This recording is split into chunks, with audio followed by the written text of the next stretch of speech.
Good morning mga tropa. Kahapon, namili tayo ng mga laruan kasi wala na tayong mga bagong pinopost. Nagsasawa na yung mga customer ko pa ulit-ulit na lang. Buti na lang, nakakuha tayo ng mga bagong laruan. So halagang 2,000 kahapon. Kaya ngayon, nagkukumahog tayo. Pagkagising, toothbrush lang tapos nandito na agad tayo sa ating pwesto. Benta na agad tayo ng mga laruan. Siyempre, para mabawi natin yung ginastos natin, yung 2,000. So as of now, nakaka 1,500 pa lang tayo. Pero hindi pa yun yung kita natin. So 2,000, meron pa tayong 500 pesos na hinahabol. At the same time, ngayon ay araw na ng Biyernes. So 2 araw na lang, pasukan na naman ng mga bata, Lunes. So ibig sabihin, baon na naman. Kaya nag-grind tayo para bago sumapit yung Lunes, may mabigay na tayong baon sa mga anak ko. Tapos magbabayad tayo ng mga utang.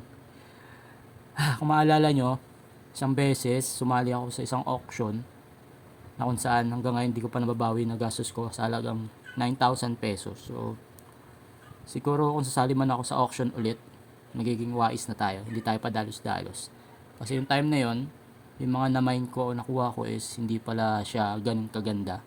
So, halo din pala siya. Ibig sabihin, swertihan lang talaga. So, hindi katulad ng mga binibili natin online o yung physical store na kung saan mahawakan mo, makikita mo. Diba? Makikipagtawaran ka. Yun lang, nakwento ko lang bigla. Kasi wrong move yung ginawa ko. Kumbaga touch move na, wala nang balikan.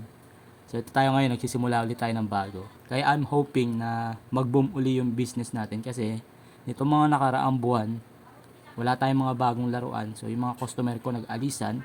So sa dami na nagbebenta ng laruan, so siguro nakahanap na sila ng ibang supplier nila. So ito tayo ngayon, sumisipag ulit tayo kasi may mga bago tayo para makuha ulit natin yung mga customer natin. Ito, pakita ko sa inyo. So, ayan yung mga laruan natin. Na-post ko na yan mga tropa. Kagabi pa lang.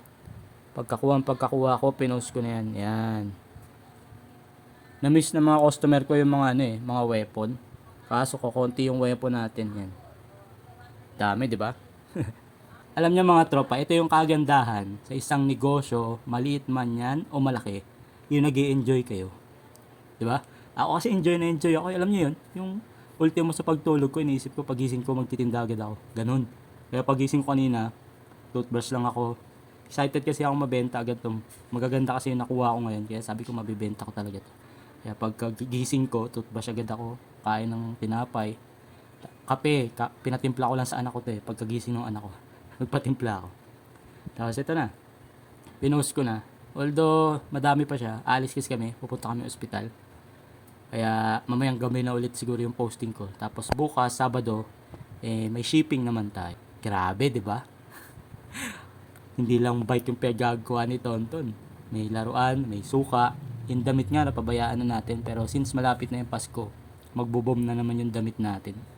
Hindi naman nasisira ang damit. Huwag lang talagang kakainin ng mga langgam. Yun yung naging natin problema natin last year.